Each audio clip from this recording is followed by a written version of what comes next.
রাজারহাটে আমার একটা ভাইয়ের 16 থেকে 17 বছর ধরে প্রবলেম ছিল, এমনকি ভেলোর থেকেও ঘুরে এসছে ট্রিটমেন্টের জন্য। তা আমাদের সাথে এই যোগাযোগ হলো, আমাদের সাথে যোগাযোগ হয়েছে। ভাই ক মাস হয়েছে এই নিউট্রিশন খাচ্ছে? 4 মাস 10-12 দিনে। 4 মাস 10-12 দিনে। তা মোটামুটি রিপোর্টও খুব ভালো এসছে। আর ভাইও যে ফিলিংটা করছে, এই ফিলিংটা কিরকম লাগছে একটু বলো। ফিলিংটা মানে তোমার আগে থেকে এখন কিরকম? আগের থেকে অনেক ভালো আছি। যেটা আগে প্রবলেম ছিল আমার, আমি কিছু খেতে পারতাম না, খেলে গ্যাস হয়ে যেত, এখন সেই সব ফিলিংস থেকে আমি খুব ভালো আছি। আজকে 3-4 মাস পরে রিপোর্ট করা হলো।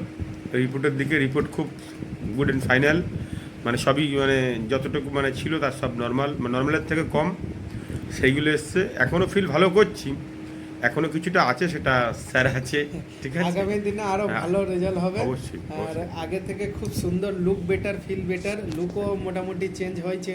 একদম। হ্যাঁ, আগেকার ছবি যদি কেউ থাকে তা দেখে নেবেন। হ্যাঁ, এই ভাইটা। ওকে, বাই।